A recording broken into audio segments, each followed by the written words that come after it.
Those whom the gods wish to destroy, they first make mad.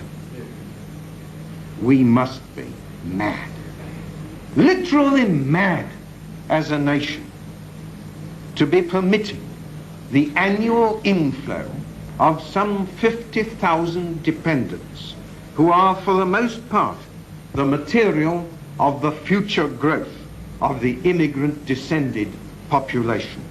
It is like watching a nation busily engaged in heaping up its own funeral pyre. Powell ended the speech with a quote from Virgil translated from Latin. As I look ahead, I'm filled with foreboding. Like the Roman, I seem to see the river Tiber foaming with much blood. It was that line, not filmed at the time, which gave the speech its Rivers of Blood title. As the storm broke in the press, the Times condemned it as an evil speech, and there were growing demands for Ted Heath to sack Powell from the shadow cabinet. Right, welcome to the next piece. Now, as you see here, 36 is a sacred number in Freemasonry. Now we symbolise the male and female powers of nature united. Right? So this is basically 666. Right? Your number of the devil and all that with the Bible. Right? As you see, symbolising male and female powers of nature united. Right? So put into one, just like Baphomet. You know, male and female, which means trans. Trans, right? As you see here, 333, often associated with a 33rd degree, means enlightenment and protection. Right?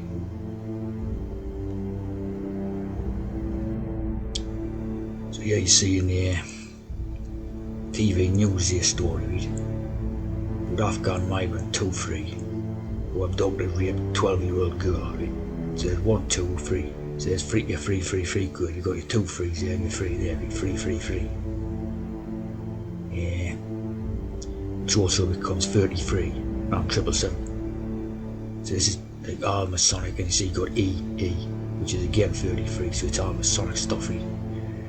Now what they're talking about here, right? They're doing these stories all the time, like about like foreigners doing they care these horrific, hideous sort of crimes they're doing on a daily basis. Right? Now if you remember back to about 1990, right? They had one called the Bulgers murders, right? Which was like a horrific type of thing, right? But it was unheard of at that time for anyone to sort of murder kids or anything like that. Right?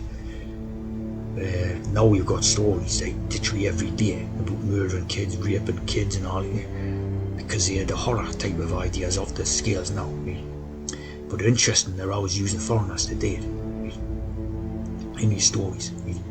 So basically, what I'm talking about with this one, right, is introducing the death penalty. Talking about introducing the death penalty, right? Which would obviously mean changing British law, introducing the death penalty, right? We want to bring back capital punishment, right? But these are all foreigners. And the sort of thing is that these are all foreigners, right? So why change British law to accommodate foreigners, right? So obviously if they did, they'd change the British law.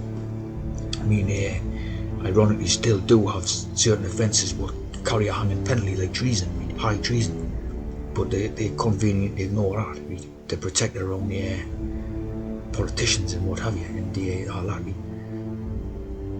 But they're talking about amending and changing British law, right? To incorporate or on the basis of what foreigners are doing. Right? So obviously, if they did bring back a hanging penalty or a capital punishment, they couldn't even prosecute a foreigner, but they could prosecute a native British person, see? So they're using the idea of these foreigners, right, to subvert every aspect of the British democracy and the sort of European democracy in all the other countries, Western democracy, right? Using foreigners who are totally unaware of any type of democratic processes or laws, before you get onto the sort of levels of IQ and all that, they'll not be aware of any law for procedures or rights because they're foreigners, not from Western lands. So as we see, there was already capital punishment, right, which was abolished supposedly in 1969, again a 666 code. Where you got this background written in about Henry VIII and stuff like that. Again, more Masonic numbers, like 72,000 people estimated to have been hanged. There's a beef in England there, the death penalty applied for treason, murder, manslaughter, infanticide and all this, rape and arson. Now basically I would say that you had the hanging thing, right, basically in the first place for the rich ones, right, like the king, monarch and all that, to basically hang the enemies in Britain, from the poor class, like the working class ones, who they viewed as enemies of their monarchy and all that. That would have been the background to it, right? And obviously they got, what do you call it, trump up charges, invent sort of charges to basically get rid of the enemies. And as you see, the same as the one where they're trying to introduce the assisted dying bill and all this, right? Overturning British law to introduce assisted dying bill. I mean, this stuff, if they're trying to bring this stuff back, right, it's got to be to deal with the enemies who are actual British people. It won't be for the foreigners, right? So they're introducing these foreign morons with the idea of doing crimes. So therefore, the British hanging and capital punishment should be brought back, right? And ironically, the hanging thing couldn't even be used against foreigners, right? It would help cause international incident because them foreigners would be within British soil, right? That would be a breach of international relations or something, but they could use it against native Britons.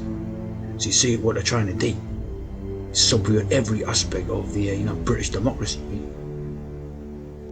The next piece, which is Isaac, right? As you see about this Isaac, known for his miraculous birth, right, which means basically test tube, right? It's a trans birth. It's not like a birth out of a woman. It's a trans birth, right? Means he laughs, like in the form of piss take, most likely, right? Now, his birth was fulfillment of God's promise to Abraham, right, that he would be father of many nations. Despite the natural impossibility and all this stuff, right? Now, this Isaac and Abraham thing, right, is about God promised to give Abraham the lands, right? So God promised the land to Abraham, right? You see this.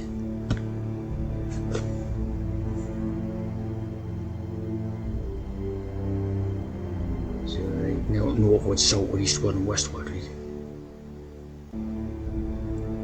I will give to you and your descendants forever.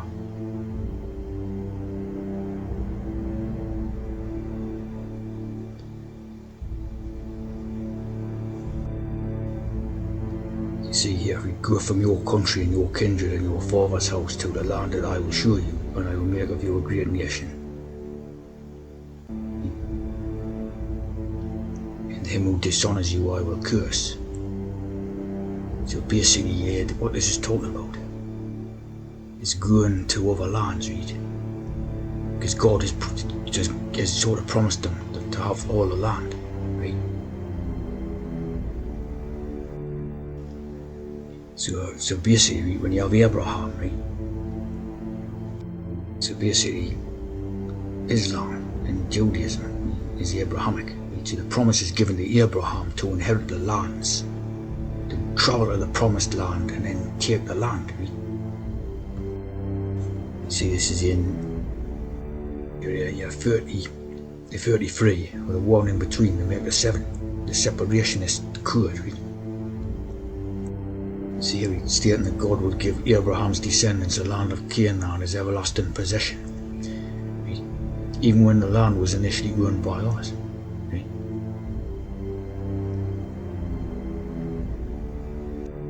So you see how this region right here, Palestine and Israel, ties in with the Ottomans and the Habsburg family and all that. But basically this place, right, this Israel, this little place of Israel is basically a distraction. It's like a false place. This is not the promised land, right? It's written in the Bible. The promised land, what's written in the Bible, is everywhere. You know, it's the whole world type of thing. That's the promised land, what they're trying to inherit and take over, right? Hence why they have this sort of a European Union thing and then import all these foreigners in, right? It's basically, that's the promised land, is the whole place, right? So when they create that little Israel, this is with a little distraction and a little fake place what they created, right?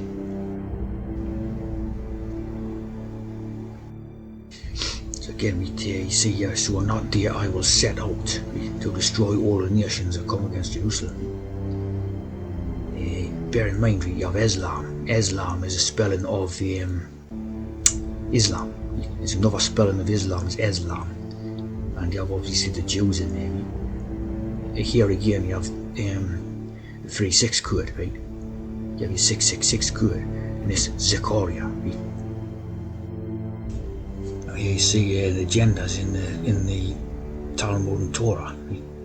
The term Zakar specifically refers to a male, right? While Nekava refers to a female. And it's basically a lot of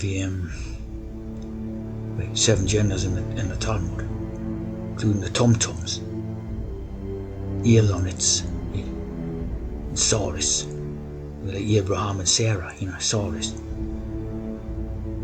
7 genders in the Talmud. Here you see the word Goyim. It means nations.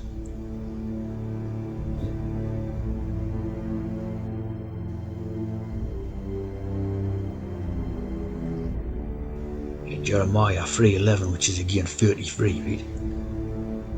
For I am with you to save you, declares the Lord, though I will completely destroy all the nations to which I have scattered you. I will not completely destroy you, yet I will discipline you justly. No means leave you unpunished, right? I have appointed you to deal with the nations and kingdoms, to uproot and tear down, to destroy and overthrow, to build and plant.